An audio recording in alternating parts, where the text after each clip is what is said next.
What follows is an interview with An Gaiser. For more than 8 years, An was working for the Dutch Secret Service, also known as the Central Intelligence and Security Service of the Netherlands. During the interview, we will go into the details and techniques that An applied to determine if a person speaks the truth when being screened for the most sensitive positions in the country. As you can imagine, the stakes in such screenings are high, not only for the candidate, but also for the profiler, because a misjudgment could lead to significant consequences and security breaches with far-reaching implications. For those who are really interested in the nuts and bolts of profiling and deception detection, this episode is a treat because it is packed with practical information that anyone can apply in a number of different circumstances. Realistically, most of us will not need this knowledge in an interrogation setting like An did. But when it comes to negotiations, the situation is already quite different, because while negotiations for some of us do involve high-stakes business deals or political agreements, that's not always the case. A negotiation could involve anything from buying a car to the spouse you marry or the restaurant you will visit tonight. Another area where the skills that a number of professionals like An shared on this channel are helpful is the growing global instability. If you think that's far-fetched, just consider what led to the January 6 Capitol attacks in the US. We will never give up. We will never concede. It doesn't happen. You don't concede when there's theft involved. People can easily be manipulated, or deceived if you will, into believing virtually anything, especially those people who think they're immune to manipulation. In case you're more than just superficially interested in deception detection, manipulation and behavior analysis, which is likely if you're watching this video, at the end of this episode you will find a link to a short clip that explains the interconnectedness of deception detection and behavior analysis on the one hand, and the interpretations of global current events on the other. But for now, let's listen to An.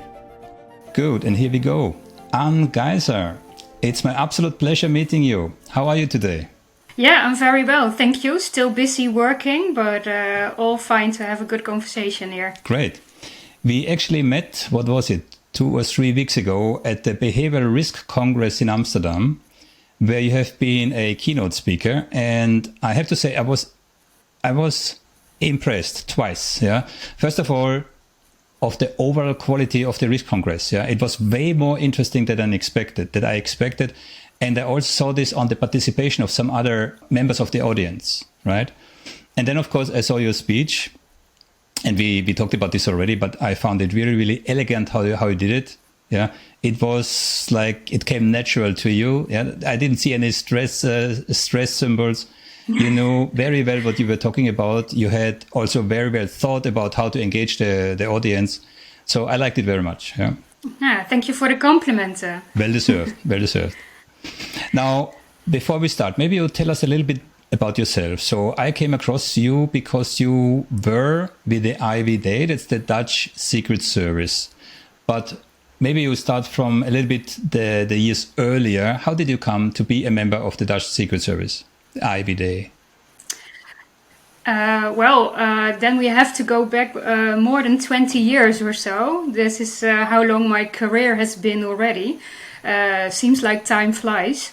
But I started my education as a social worker, which is a bachelor degree here in the Netherlands.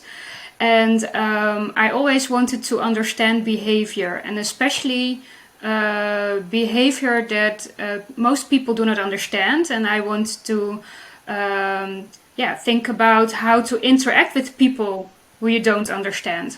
So I did social work, and right after that I started as a probation officer at Reclassering Nederland, as how you call it in the Netherlands. And I worked here, for instance, to counsel ex-prisoners, for instance, but also to report to court about what happened to people, how they came into issues and problems in their lives, and maybe even show deviant behavior. And so I did this for 10 years or so. So that was actually my first career. And my specialty was forensic psychiatry and also sex offenders. And you can imagine that it takes a lot of toll of you, because you can see criminal minds like situations, serial killers, serial pedosexuals, for instance, and it can take a toll on you. So I decided after 10 years that I wanted to do something that is taking less toll. And then my then husband, who was working at the AIVD at that time, told me, "Oh, you want something else to do? Just why not join the AIVD?" And I was like, "Okay, that's a good way to take it easy." So, but I really wanted to know what it's all about, the secrecy. I wanted to understand this from a different perspective. So I became a security screening officer, if you will, doing the screenings for all internal personnel, but also for vital sectors. I did screening for the Dutch police, things like that actually. So this is in short, the story from education to the AIVD. Okay. Now I'm asking you a question that I like to ask when I talk to what I call practitioners, right? I had Robin Trick here. He's the former head of the FBI's behavior analysis program.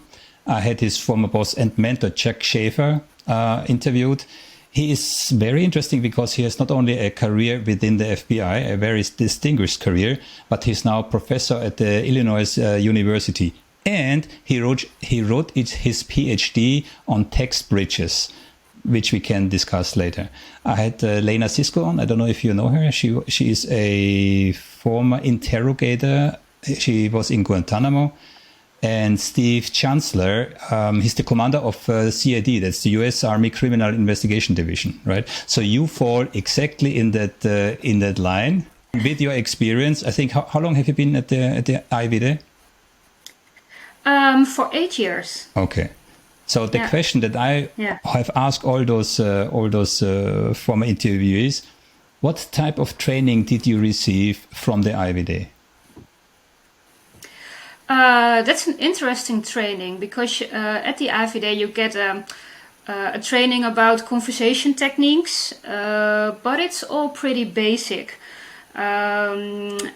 So you have to find out yourself what actually works in practice. And I learned a lot from the probation office as well, right? So that gave me a head start. But the education you get as a security screening officer is quite different than operational training, so tradecraft, if you will. So there is a big difference, and maybe also a big gap in between what you should learn, in my perspective, and what you actually get from the inside. So that's also the reason when you get hired for a job like this, people mostly come from, for instance, Dutch police, or like me, probation office, or people who screened in several other ministries here in the Netherlands. So it's mostly practitioner based instead of a good education. And to be honest, because I felt that gap, I started to train my colleagues as well once I got more experience, and I got more education from finding my trainings myself, which I thought that were lacking or missing, took a holistic approach to what I know that is working, and finding education somewhere else, for instance. Okay, before I'm going to ask you where you found this information and what type of information it was, your answer is exactly in line with all the others. Yeah, they all received surprisingly little training, and the most prominent case here was Lena Sisko. I think she said 2 or 3 days of training she received before she went to Guantanamo. I was astounded here, right? You would expect, from an organization like that to have really substantial fundamental training, but apparently that's not the case. Yeah. And I think that had also to do with how a security service like this is very inside thing, right? So They are not very happy to find things from the outside and take it inside, and they have to find techniques out for themselves. People who are on the street, they can teach other colleagues.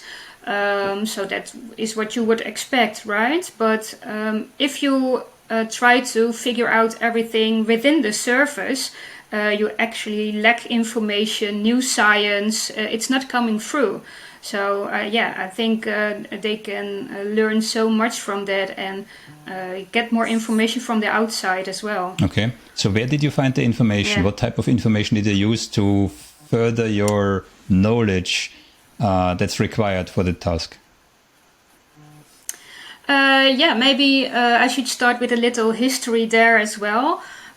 Because what I found at the probation office, for instance, is there is always something missing or wrong in the lives of people who actually commit a crime, right? So their whole life is based on what kind of people they have to deal with, their personal issues with finance, addiction, things like that. So their whole life is very difficult to actually analyze and very difficult to see what is going on there.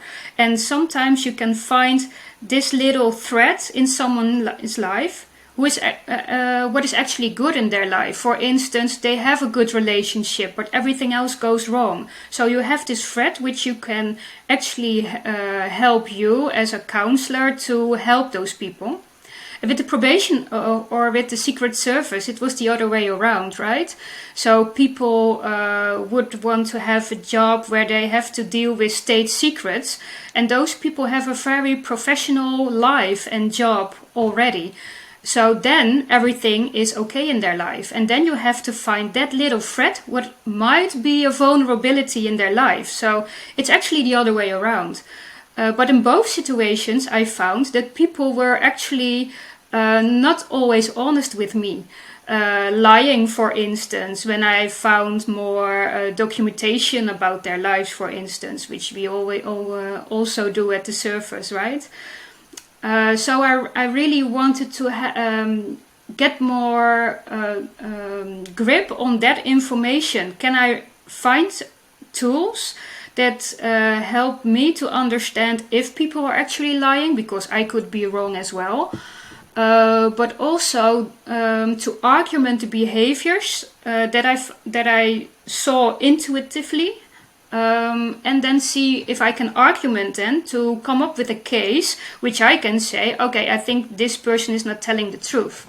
So I actually made a business case as an assignment from the AIVD, and to do more research and investigation about what is out there, verbally, non-verbally, investigation approaches, also investigative interviewing approaches. And that's how I got in contact with the Institute of Nonverbal Strategy Analysis, INSA Foundation.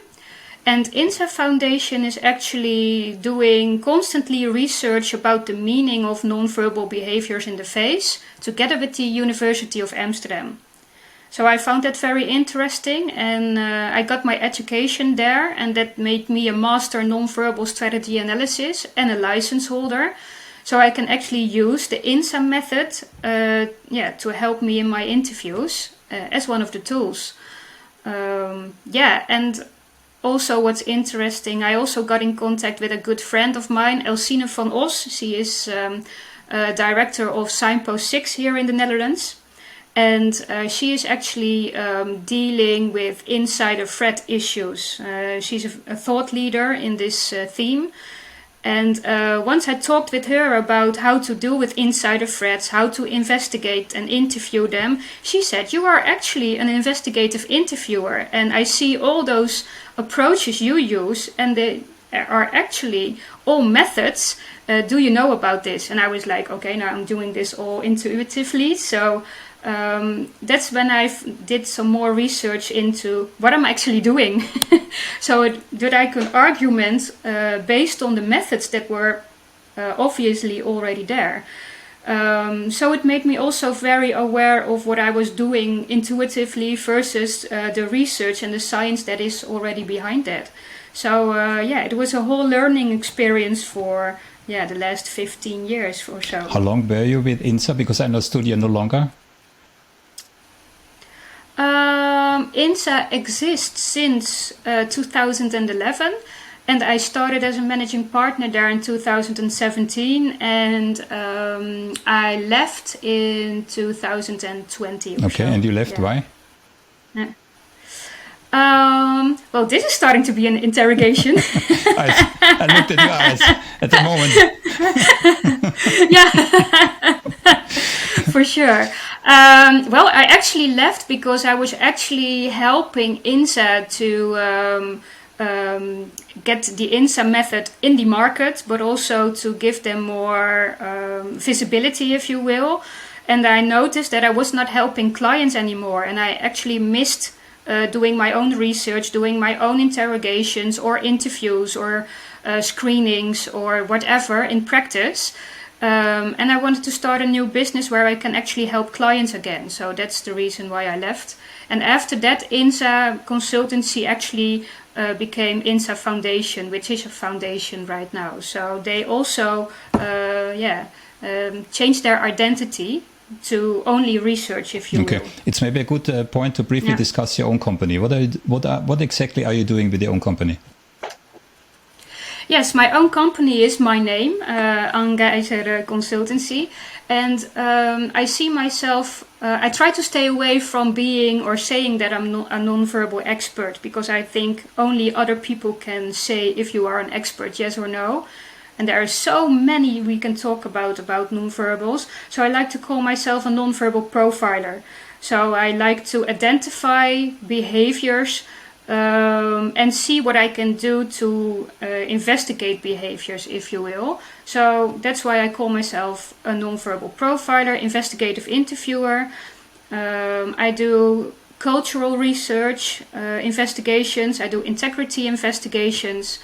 I coach CEOs from middle large companies for a longer period of time, so that I can train them all my skills, non-verbals and in conversations, how to influence people, to make them better in their job, not only for sales, but also how to communicate with their employees as well, but also in their boards. So if there is a board conflict, for instance, I try to mediate in boards as well. And I also train several services like the Dutch police or the Dutch military police and other services and ministries as well. So if you could encapsulate, and we're going to come into more detail, but if you could encapsulate what it is exactly that you train and teach. I came up with my own method. It's partly about how to non-verbally profile what is going on, to identify non-verbal behaviors, and the combination of investigative interviewing, which I came up with. I like to call this non-verbal intelligence. And I think that having conversations and interviews and non-verbal communication are instinctively linked to each other. And only then, if you've got both skills, you can actually come to non-verbal intelligence. So how to get information out of people, and it might be about intent, it might be about motive, but you need both to get the information, and that's what I actually train people in. Okay. So before we come into more detail in regards to what you train out, because you sent me a research paper, it was called Personal Nonverbal Repertoire in Facial Displays and Their Relation to Individual Differences in Social and Emotional Styles. So there were 5 key PNR, as you called it. We're going to discuss them in a moment. Yeah. But before we do, in regards to the level of nonverbal proficiency when it comes to law enforcement, and it doesn't matter if it's in the US or in the Netherlands, for example, is, according to empirical science and empirical studies, pretty low, right? So it's exactly like John Doe on the street is like flipping a coin, 54%, right? What makes matters worse, and this is why I asked you at the beginning, in regards to your training, me as outsider, I always thought that, you know, those kind of organizations, they have a vast experience built up over years, and they have collected this experience and give it from generation to generation. But it seems to be not the case. Yeah, many of the largest organizations in the world, they buy this knowledge from outsiders. And here comes the catch. Those outsiders apparently use information which is outdated or outright wrong, right? And a good example is the Reed methodology, which is still applied in the US from John Reed, right? Which is a coercive methodology versus the peace model, which is applied in the US, which is actually information gathering, right? So that's why I'm always asking, what was your training? What did you get in terms of support? Yeah. And I find it, again, you confirm this trend that you basically had to find your own, you know, means of educating yourself to come to that level that you yourself find was not high enough. Okay.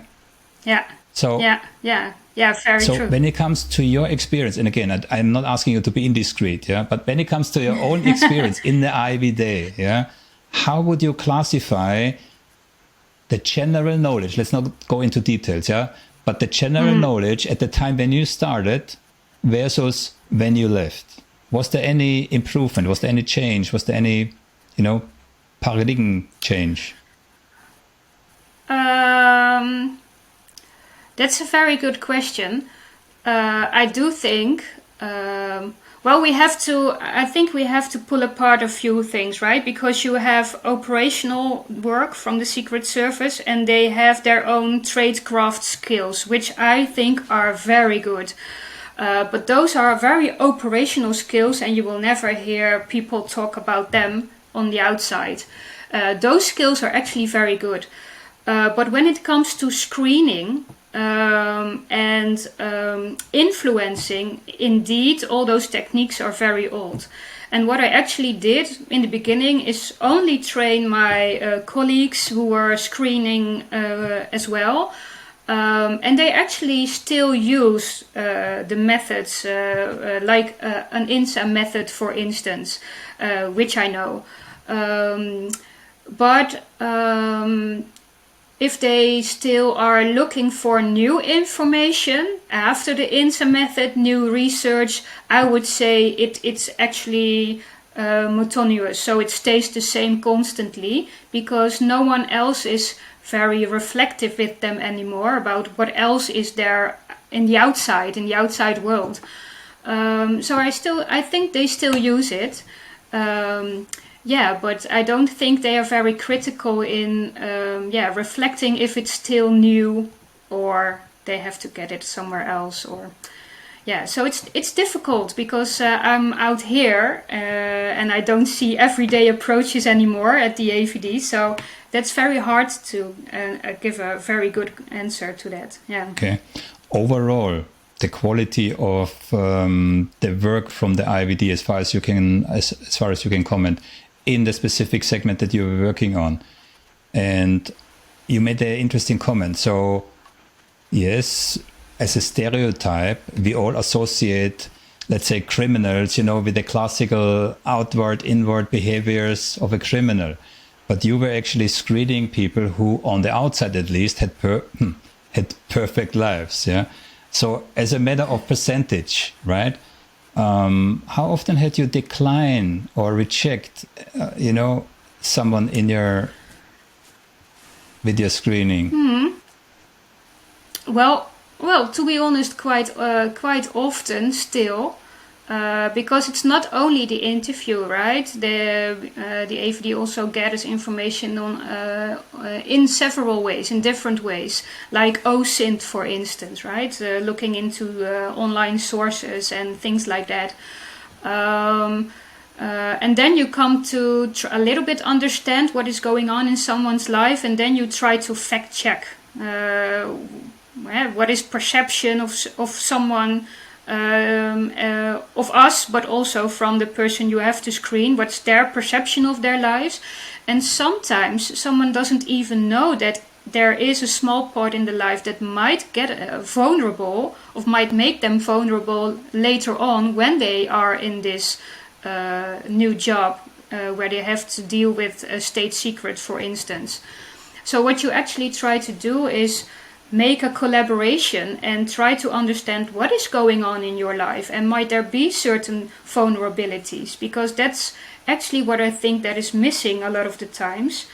That people might think you have to interrogate in order for a good screening, but it's actually a conversation of collaboration where you try to find out if someone thought about everything in their lives in order to fulfill their job. And in that case, in the conversation itself, people start to think, oh, maybe I'm not ready yet because I have to work on things in my life as well.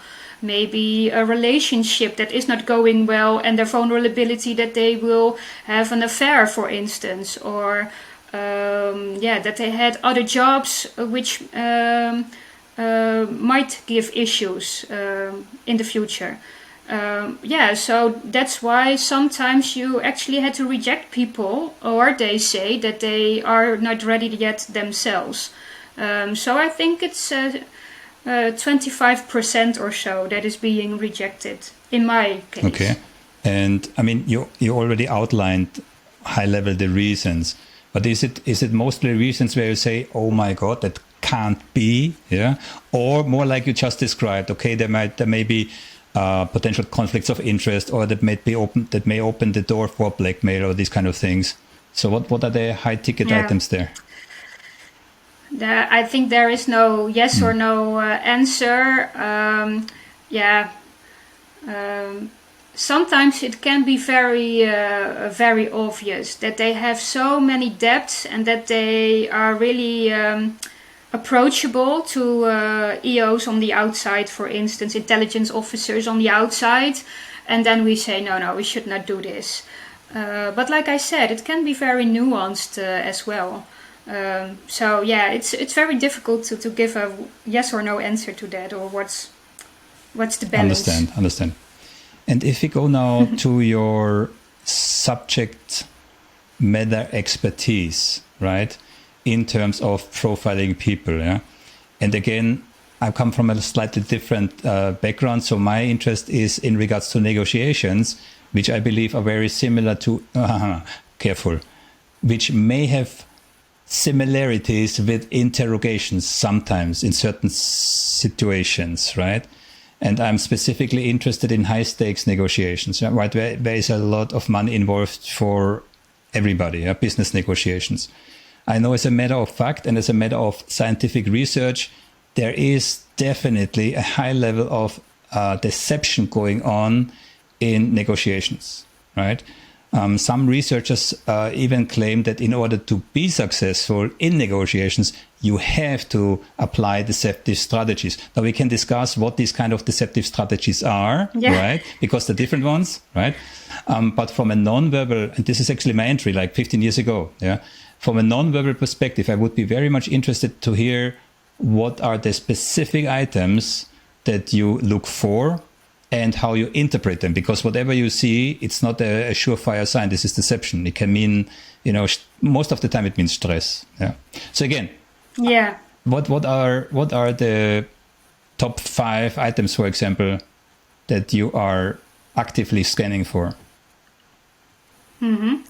Yeah, well, it's good to know that I'm really in line with people who say that there is no Pinocchio effect. Very much in line that there is not one specific non-verbal movement that might mean deception, lying, or even a certain emotion, because we now know based on science that also is under criticism in science. But what I do look for is to a bandwidth of behavioral tendencies, and those are all about a bandwidth about what makes people comfortable and what makes people uncomfortable. And behavior is very complex, right? So everyone has their own interaction needs. Everyone has their own personality based on being an introvert or an extrovert, or being very analytical versus being very on the affiliation or relationship approach. So I try to look for those kind of bandwidth. Are people very result-oriented, which make their non-verbals very busy and also, like me, very expressive? And or are people very low in their non-verbals? I always talk about behaviors that are very busy or just very low in their muscle tone, for instance. And if people show a less muscle tone, that does not mean that they have a neutral face. It does tell you that they might be stressed but not showing it on their face. So that is what I also looking for. So neutral faces to me are actually information about low muscle tone and what might be going on the inside. And I also look for behaviors. Are people very analytical? Do they need to organize things very structured, yes or no? And then you see movements like frowning a lot, squinting their eyelids a lot, and also in their whole muscle tone. It might be very tense, and if they have the feeling that they do not have a grip on the information they received, they are very stiff and less flexible in their movements.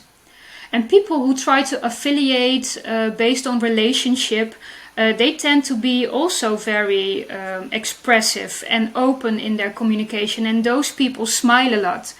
And what we actually found, for instance, is that the smile is not always about happiness.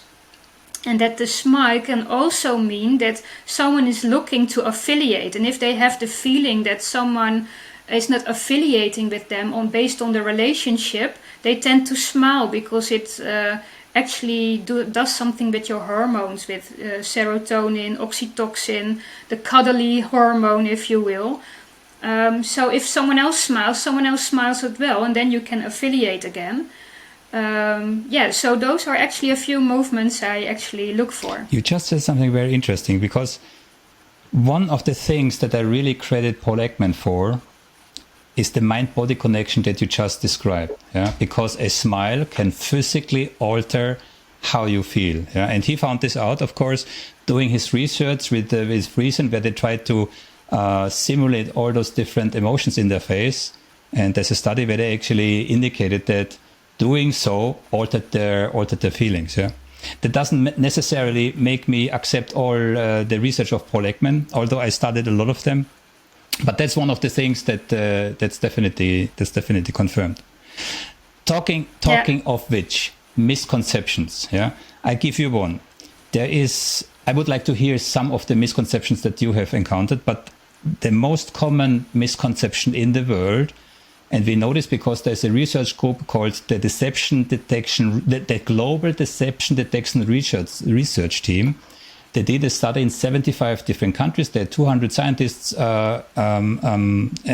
involved in this study, 43 languages. Yeah, and they found out that the number one deception cues that the populations in these countries believe is a sign for deception is if I cannot look you in the eyes. Right?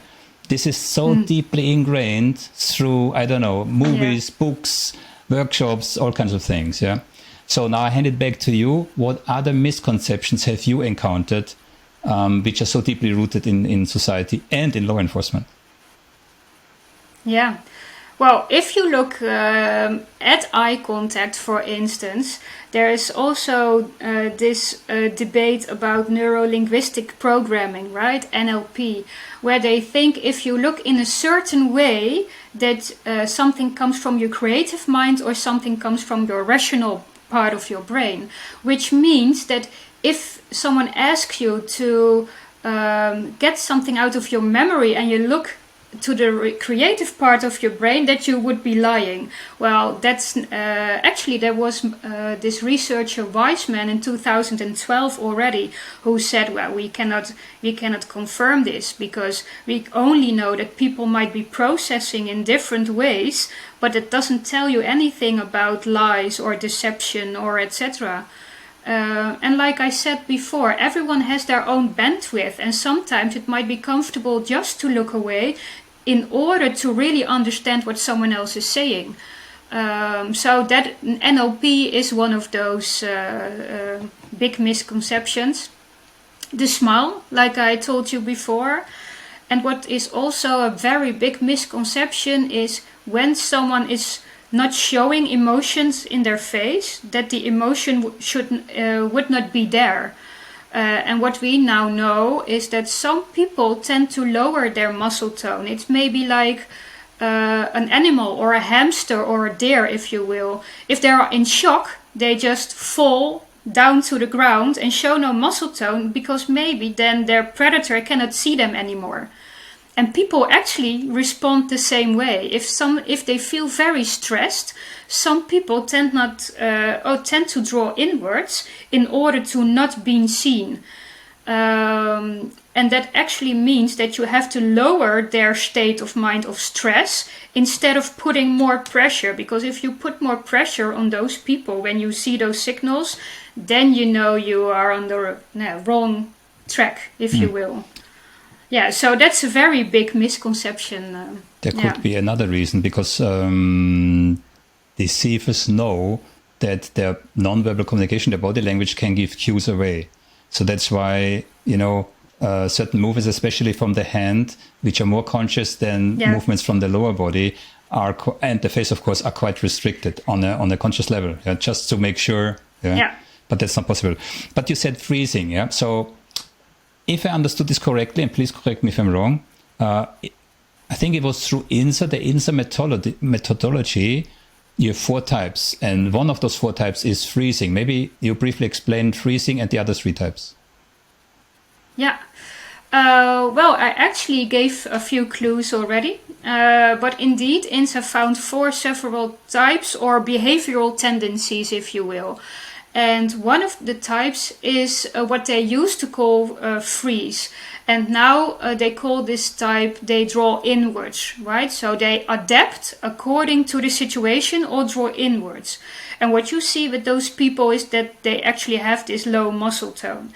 And a lot of people think that freezing is actually freezing up or becoming stiff, which is actually not true, because there's a difference in between a low muscle tone and becoming rigid in your body or becoming stiff.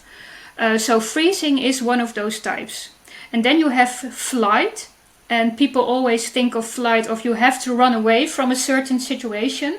But if you really dive into the literature, you can see that with people, with humans, it's a little bit more nuanced. It's not practically running away from the situation, but it's about rationalizing away your emotions. Because in stress, emotions are very dangerous. If you feel too much, you are not able to rationalize what you have to do in that certain situation. So what people tend to do is, I do not understand this. And this is the actual freezing, the freezing up, the rigid body movements that actually can be seen in the face by squinting. It's actually kind of a vacuum, right? So vacuum of the frowning, the squinting, the tightness of the shoulders, and even sometimes with, for instance, autistic people, their motory skills are more rigid if they do not understand what is coming after them, for instance, information. So this is flight, rationalizing away your emotions. And we call these people the analyzing people.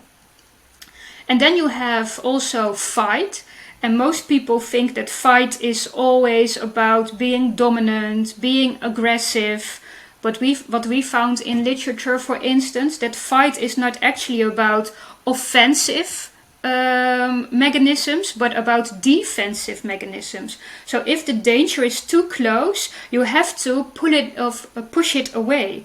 So it's not about showing your dominance, but it's about pushing away the danger. For instance, someone else in the interaction. And what we see with those people are the eyebrows that are going up, the pulling, but also the white above the iris, so the eyes get big, and a lot of busy movements in the hands, in the body, etc. And then you have affiliating. And affiliating is all about the smile, and that's the affiliating type. So people tend to affiliate when they feel that they cannot experience the relationship with someone else. So they tend to smile if the tension is going up, because they do not feel that there is a relationship between them and the other person. Very well explained.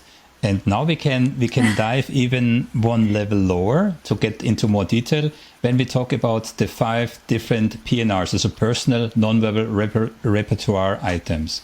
And you just brought it up, smiling. Maybe we start with smiling. Mm-hmm.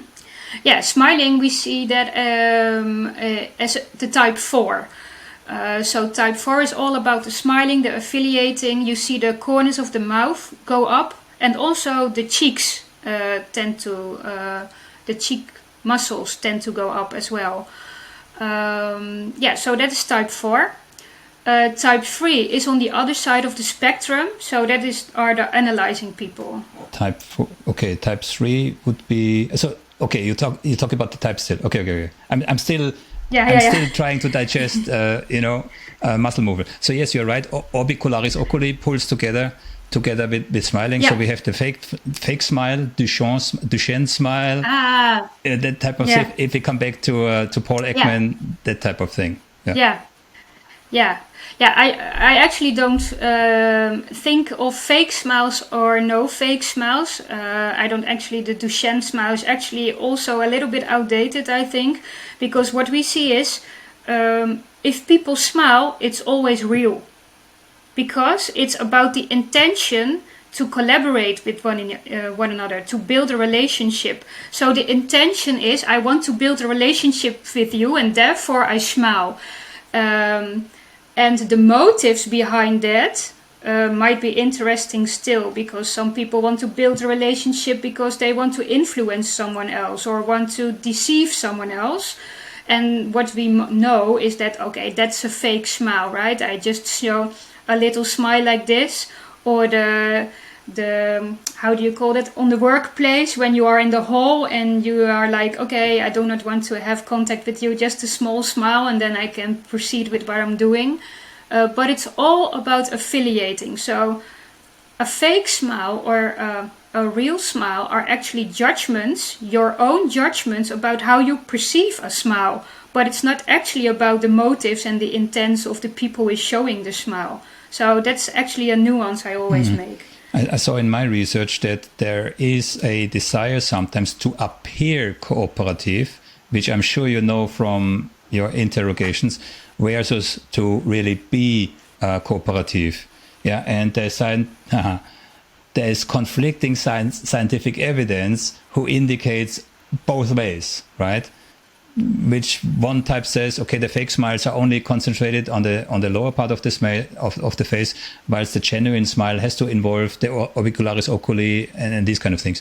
Again, goes back to Paul Ekman, long time ago. Yeah. But again, if you still look, that's basically also true for many other topics, right? Even if you look up what is intelligence, something as fundamental as intelligence, you will not find agreement.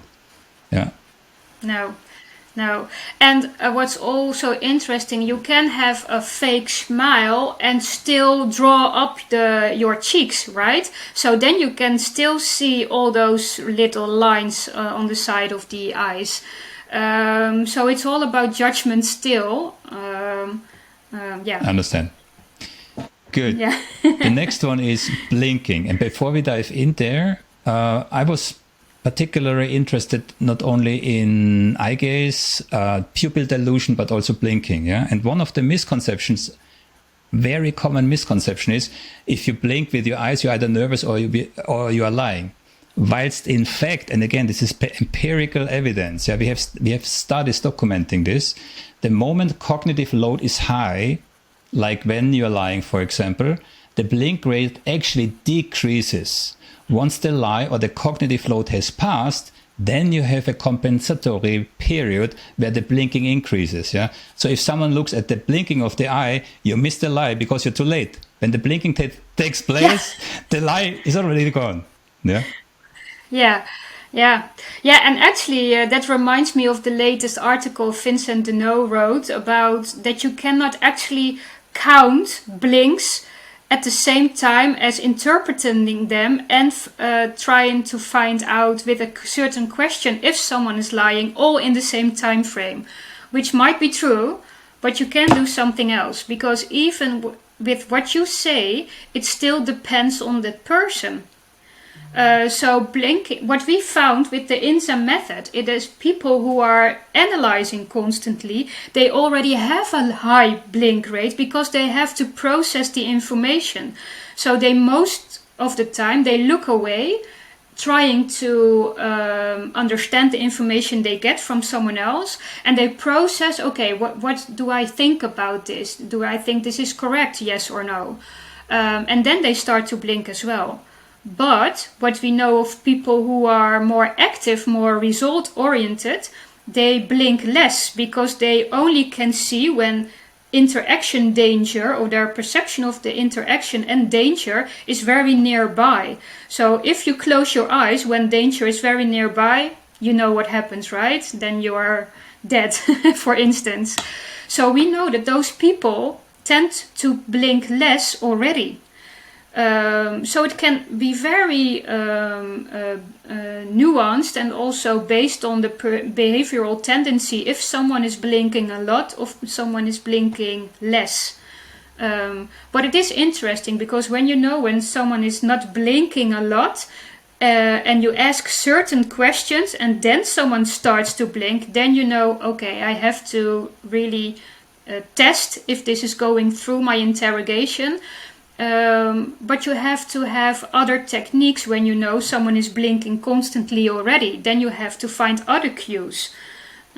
So that's how I see it. Yeah, we have not spoken about baselining and idiosyncrasies yet. Yeah, we're just assuming, we know that. Yeah, but basically, yes, you're absolutely right. People have their own behaviors, which may or may not be in relation to the situation that you're just observing. Yeah? But the second PNR is actually about partial blinking. So enlighten us. Yeah. Well, actually, that is type 1. With the people who actually show a low muscle tone when they feel stressed. And then you actually already have your answer, right? So if you have a low muscle tone, it's very hard for your upper eyelid to close completely because you have to have a lot of muscle tone to do that. So when you see the partial blink, that means that the muscle tone is low. So people with type 1 who tend to draw inwards when they feel stressed, they show a low muscle tone and partial blink. Okay, this partial blink, just for me, the partial blink is new, yeah? Is it in the same speed as the normal blink, or? No, it's a little bit slower, if you will, but you have to train yourself still to be able to see it. So when we train people, we actually train people on video with software, which you can look for frame by frame, and then you see what Joe Navarro, for instance, would like to call the flutter blink. And when you see the flutter blink, it has I do it myself, it's like this. And it's a certain flutter. And when you know this, then you can look for it as well. That looks for me like a very female gesture, same as this one eyebrow up, which basically all female can do, but only 3% of male can do, right? Oh, is that true? I did not know that. Very few men, I can't. This one, I can't. Yeah, well, that's also a misconception, right? So when you partial blink or when you have this flutter in your eyes, that people tend to think that you are actually trying to provoke something in the relationship in between a man and a woman. But actually, that is also an interpretation already. It's just about someone tends to blink partially when they are processing information. That's it. So that's also a misconception. I'm not flirting when I'm partial blinking. Okay, then you need a sign. Yeah. Good. So that's a good example, yeah. So the third one on my list is drooping. Maybe you first explain it, what drooping in general is, and then in particular in regards to INSA methodology. Yeah, the drooping of the eyelids. When you have a low muscle tone, what happens, some people tend to tense their muscle, to squint their under eyelid. But if you show a droopy eyelid, you can, for instance, the upper eyelid can just be over the eye, if you will. And also the under eye, how do you call this in English? The under eyelid tends to have low muscle tone as well, so you start to show white underneath the iris. But the droopy eyelid is actually about the upper eyelid that is over your eye, because the muscle tone is low as well. Okay, so not to confuse with the partial blinking, right? True. Yeah, those are two different movements. Yeah. Okay. The next one is tensed. Tell us. That's actually the squinting. So the squinting of the under eyelid, tensing the under eyelid, if you will. That's what we see if people are analyzing information. When they tend to be very critical about the information they receive, they have to process it first. And you can actually see it with people where some people perceive this as an angry face, right? Not only the frowning, but also the squinting. Those together can be seen as someone is angry or critical, but it actually means that someone is analyzing. We have one more, eyes widening. Yeah, that's the type 2. So very result-oriented people. Because if the danger comes by, you have to be very alert. So the eyes go like this, like bigger. Okay. Yeah. And now, of course, comes the crucial question, right? We display all kinds of movements all the time with our face, right? I agree with you. Eyes, and especially the forehead, are the most expressive. So how do you distinguish between what is basically to emphasize speech, either with the hands, with the body, with the face, from specific movements that you then include in your analysis? Yeah, well, that's where the conversation comes in, right? So you have to have a situation where in the interaction, when it starts, where you first try to observe what is going on constantly in the face, and that what might be highly repetitive in the face. And with highly repetitive, we mean you must see it at least every 30 seconds. So twice in 1 minute. Then you can think, oh, maybe this is a repetitive movement, which is part of the personal nonverbal repertoire. But you have to test this in your conversation, because you can never know. If someone is not feeling stressed, you might miss a few cues nonverbally. So what I tend to do in my conversation is upper the stress of someone with a difficult question, or when I know that I've seen the smile, I try to affiliate a little bit more and then see if the smile goes away or that it gets more at that certain moment. And I do this with all movements.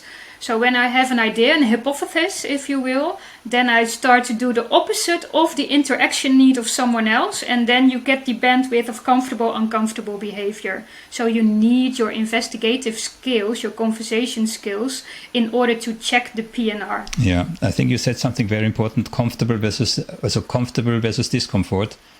I think that's the closest we as humans can get. Let's see how far AI will get. But as humans, I think that's the closest we can get in regards to figuring out some potential incongruences between what is said and what the body is telling us. Yeah, that's about it. In summary, so the INSA methodology that we just discussed is mainly focused on the face, right? What other items are there to discuss in regards to the INSA methodology? Again, having in the back of our mind, being a manager in a tricky, high-stakes negotiation, what are the things to look for? What we do think, it's a hypothesis still, is that the body works with the face as well, right? So if you see that someone is very busy, have a lot of movement, you might think, oh, I have to check the eyebrows. If they are busy as well, then you know you have to deal with a type 2. So in a conversation or a high-stake interview, you know, I have to approach him in a result-oriented way. So let people know that you are actually going for this result. So he has to pay attention, have a little patience, and then you can go on with the conversation or find whatever you need. But if you see a low muscle tone in a high-stake negotiation or sales or whatever, you have to know when it happens that you are maybe putting too much pressure on someone, because then all those nonverbals of the droopy eyelids, the partial blink, and also the white underneath the iris, they become more prominent, if you will. So those are actually also groups of nonverbal cues that you have to look for in your conversation. Okay. So that is how we actually work with the INSA method.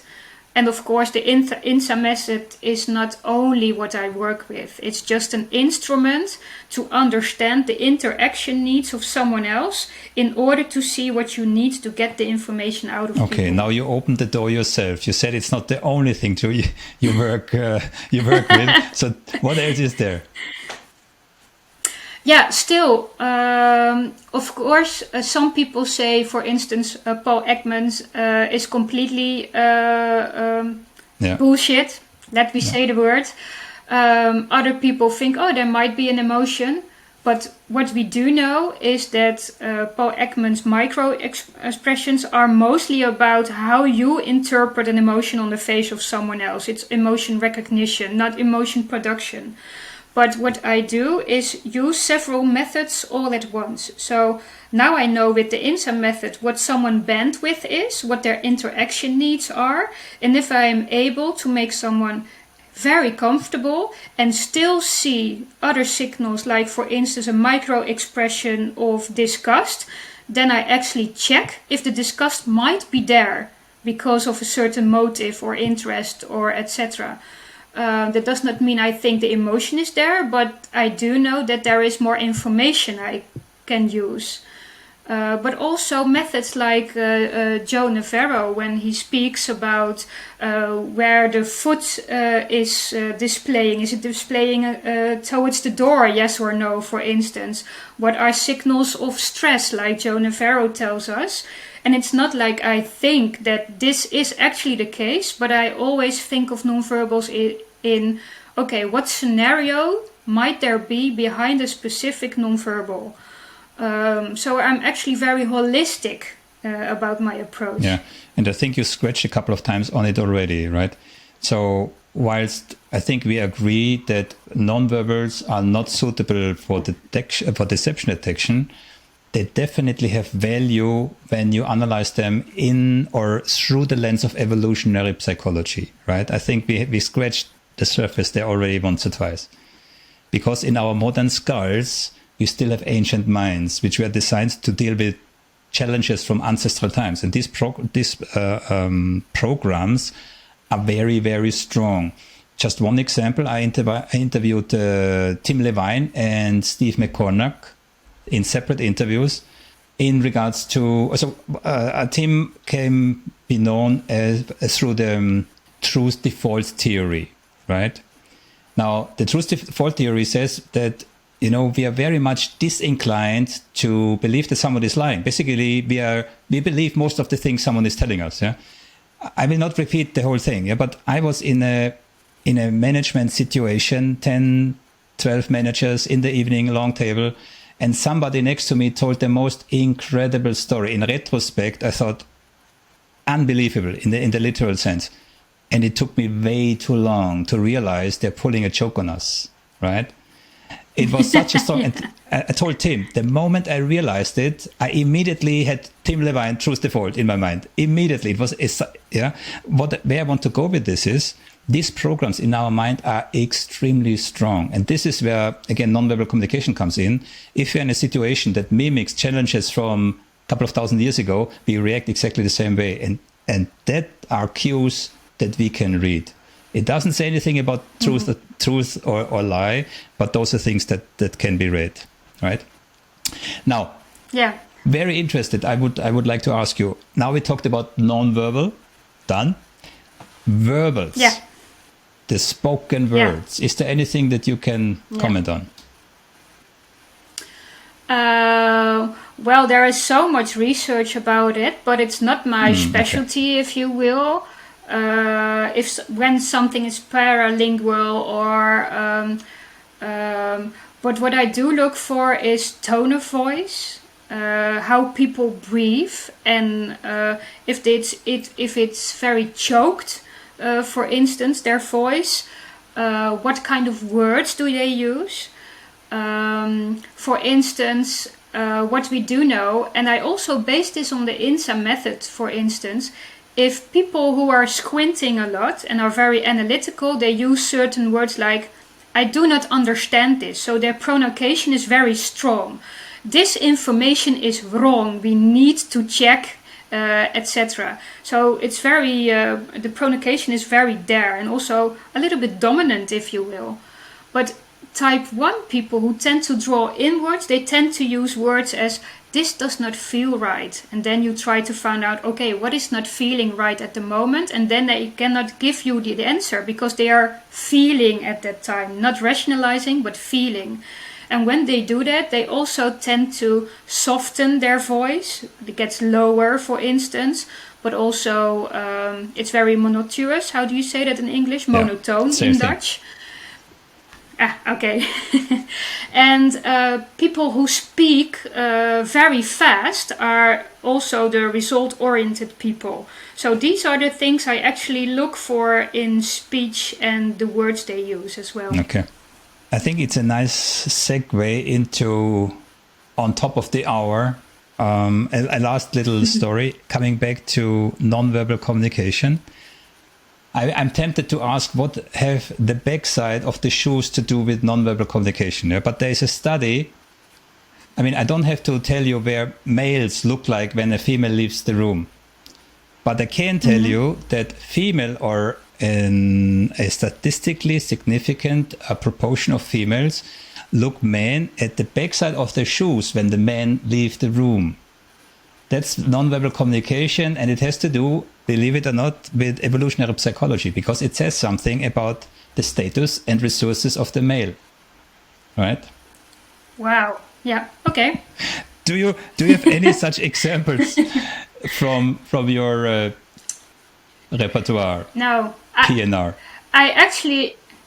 No, actually, I find this very interesting because I'm reflecting on what I actually look for myself when I observe someone else, and even with what Joe Navarro says about the feet, it's not something that is in my own repertoire, if you will, and that's what we also know about the difference between people. Some women tend to look at the mouth, while other people or men tend to look to the eyes more often. Lower or higher. It also depends. Or maybe on one side of the face. And I do know, I've always find hands to be interesting. So I observe hands, if they are open, if they are closed. Things like that.